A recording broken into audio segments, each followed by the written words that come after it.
Hukumnya apa ya? Tadi terjadi sesuatu pelanggaran hukum, pelanggaran HAM. Seperti itu, Pak. Oke, katanya tadi dikatakan bahwa pernah menggugat ke luar negeri ya. Akan. Ya. Tapi yang sudah dilakukan belum? Prosesnya kita kan mesti melakukan pemahaman dulu terhadap mereka. Komunikasi sudah. Dari kami kepada beberapa pihak advokat dan juga pengadilan di Turki sudah ada komunikasi. Di Jerman juga kita akan ada proses juga seperti itu. Serta di Inggris. Tapi sampai saat ini masih karena kan kita baru ada ide ini beberapa bulan belakangan ini. Karena kita melakukan perangnya ini kita mau bawa keluar. Jangan main di dalam. Karena main di dalam kita politik mainnya. Nah, kita kemarin melakukan upaya rekonstruksi ya secara menyeluruh dan komprehensif terhadap kejadian itu. Jadi nantinya rencananya kita akan buat film. Nah, ini secara politik nih dan opini. Kita akan buat film yang jauh lebih dahsyat dibandingkan film yang dibuat oleh media Tempo waktu itu. Dan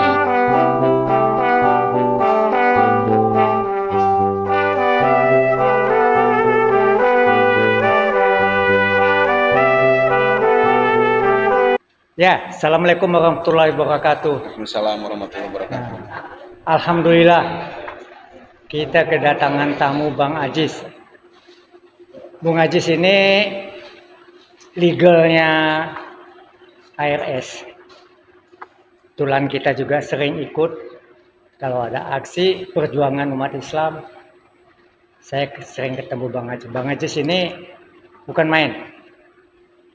Anak muda yang punya motivasi buat berjuang untuk agama dan bangsa.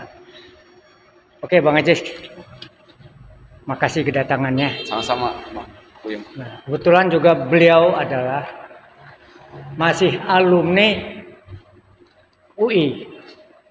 Kalau dulu zaman saya itu Fakultas Sastra. Iya. Sekarang namanya FIB. FIB. Oke, Bung Ajis, ini kan Bung Ajis dulu menangani tentang KM 50. Iya. Ini ceritanya mulai adem nih, Bung Ajis. Apa cerita sebenarnya? Apakah kita masih bisa mengusut tuntas kembali siapa pelakunya? Sampai saat ini masih bebas. Kira-kira demikian, Bung Ajis. Ya, bismillahirrahmanirrahim. Terima kasih kepada Bang Buyung dan Pak Taufik Bahudin serta tim dari UI Watch dan rekan-rekan pemirsa sekalian atas undangan dan kesempatannya. Bismillahirrahmanirrahim. Perihal mengenai yang ditanyakan tadi soal KM50, memang kita sampai saat ini cukup prihatin dengan progresnya. Tapi di sisi lain juga kita tidak heran. Kenapa? Karena memang proses yang menyedihkan ini tidak lepas dari dugaan kuat keterlibatan pihak-pihak yang memang quote-unquote kuat juga di balik ini semua. Gitu. Artinya kalau ini kasus biasa, otomatis gampang dan mudah untuk menanganinya. Tapi karena ini kasusnya extraordinary, ya makanya penanganannya juga harus ekstra sabar dan juga ekstra kontinu serta ekstra istiqomah. Kan begitu, Bang. Nah, kemudian apa sih sebenarnya yang kemudian kita harus proses terkait ini? Yang pertama, kita mau sampaikan dulu, kasus ini adalah gross violation human rights, pelanggaran hak asasi manusia yang berat. Ya, jadi ini bukan kasus biasa sehingga ditangani melalui kasus penegakan hukum biasa, pengadilan biasa, nggak bisa. Kita harus melalui pengadilan HAM sebagaimana ketentuan dengan dalam Undang-Undang HAM. Gitu. Itu yang pertama yang saya mesti garis bawahi secara awam. Saya bicara di sini covernya aja supaya mudah dimengerti lah, gitu gampangnya. Jadi sesuai dengan Undang-Undang HAM kita menyelesaikan hal tersebut. Ujung tombaknya siapa? Ujung tombaknya adalah Komnas HAM dan juga Kejaksaan Agung. Gitu. Jadi didukung pula dengan pemerintah pastinya. Ini sebenarnya idealnya. Lalu ada juga langkah kedua. Langkah kedua inilah, Bang, yang sebenarnya kita saat ini sedang proses. Cuma memang membutuhkan waktu dan juga kesabaran lagi-lagi tadi serta keistiqomahan. Kita proses karena memang di dalam negeri kita memiliki hambatan, unwilling bahasa undang-undang HAM-nya itu. Jadi pemerintah itu unwilling, tidak ada niat untuk menyelesaikan itu melalui pengadilan HAM sebagaimana semestinya. Maka kita bawa ini ke luar negeri. Saya sudah berkoordinasi juga dengan beberapa pihak ketika saya melakukan kunjungan beberapa kali ke luar negeri, ke Qatar atau ke Turki, Jerman dan juga ke Inggris. Itu kita berkoordinasi dengan pihak pengacara atau advokat di sana untuk bisa keluarga korban ini ya kemudian melakukan gugatan di negara-negara tersebut terhadap pihak-pihak yang diduga kuat terlibat melalui pembuktian yang dibuktikan oleh bukti dan saksi-saksi serta argumen kita yang nanti kita akan sampaikan. Itu memungkinkan, sangat memungkinkan. Saya mau kasih contoh satu. Dulu rezim Augusto Pinochet di Chile itu korban-korban yang diduga mengalami pelanggaran HAM berat itu kemudian mengajukan gugatan ke Spanyol dan juga ke Inggris. Nah, ketika pada waktunya Augusto Pinochet jatuh, dia lagi berobat di Spanyol. Iya, ditangkap ya. Diaktifkanlah itu.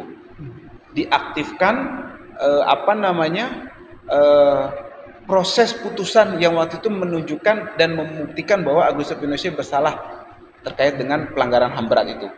Gitu. Jadi bisa akhirnya dilakukan upaya di situ. Takutlah mereka dan itu kan jelas-jelas internasional mengakui bahwa memang terjadi pelanggaran HAM berat di situ. Oke. Nah, gitu. Itu satu lagi saya mau kasih contoh dulu waktu insiden Santa Cruz Ya, di Timor Leste. Nah, waktu itu wartawan Australia yang diduga menjadi korban dari oknum dari TNI itu mengajukan gugatan di Australia terhadap Pak Sutioso. ya. Nah, kemudian dikabulkan. Pak Sutioso ketakutan waktu itu pas lagi ada kunjungan ke sana. Nah, akhirnya diselesaikan dengan proses politik dan diplomasi. Nah, maksud saya di sini bicara hukum. Makanya saya sampaikan langkah-langkah hukum yang memang memungkinkan. Langkah politiknya gimana tuh? Adapun langkah politik, nanti kalau saya jadi politisi atau nanti ada politisi yang mendukung saya. Demikian. Nah, itu yang saya mau sampaikan secara awam, simpel, mudah dan gampang. Oke, ini kalau kasus ini kasus politik, apa kasus apa ya? Kalau saya bilang kasus barbar apa gimana ya? Ya, KM50 ini jelas kalau saya boleh jujur, menurut pengamatan dan analisa saya secara pribadi, ini jelas kasus politik yang memang melibatkan orang-orang yang sebenarnya tidak tahu menahu terkait politik itu tersebut, kemudian menimbulkan implikasi hukum. Hukumnya apa ya? Tadi terjadi sesuatu pelanggaran hukum, pelanggaran HAM, seperti itu, Pak. Oke. Katanya tadi dikatakan bahwa pernah menggugat ke luar negeri ya? Akan. Ya. Tapi udah dilakukan belum? Prosesnya kita kan mesti melakukan pemahaman dulu terhadap mereka. Komunikasi sudah dari kami kepada beberapa pihak advokat dan juga pengadilan di Turki sudah ada komunikasi. Di Jerman juga kita akan ada proses juga seperti itu. Serta di Inggris. Tapi sampai saat ini masih karena kan kita baru ada ide ini beberapa bulan belakangan ini. Karena kita melakukan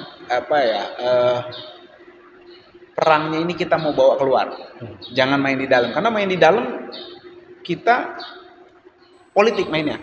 Nah, kita kemarin melakukan upaya rekonstruksi ya secara menyeluruh dan komprehensif terhadap kejadian itu. Jadi nantinya rencananya kita akan buat film. Nah, ini secara politik nih dan opini. Kita akan buat film yang jauh lebih dahsyat dibandingkan film yang dibuat oleh Media Tempo waktu itu. Dan juga sudah ada kerjasama penjajakan dengan beberapa sutradara terkait sebenarnya kejadian ini seperti apa. Dan waktu itu saya juga yang memimpin bersama dengan arahan dari Habib Rizik untuk mengawal ini semua bersama tim-tim dari FPI dan juga dari pihak-pihak lain seperti itu.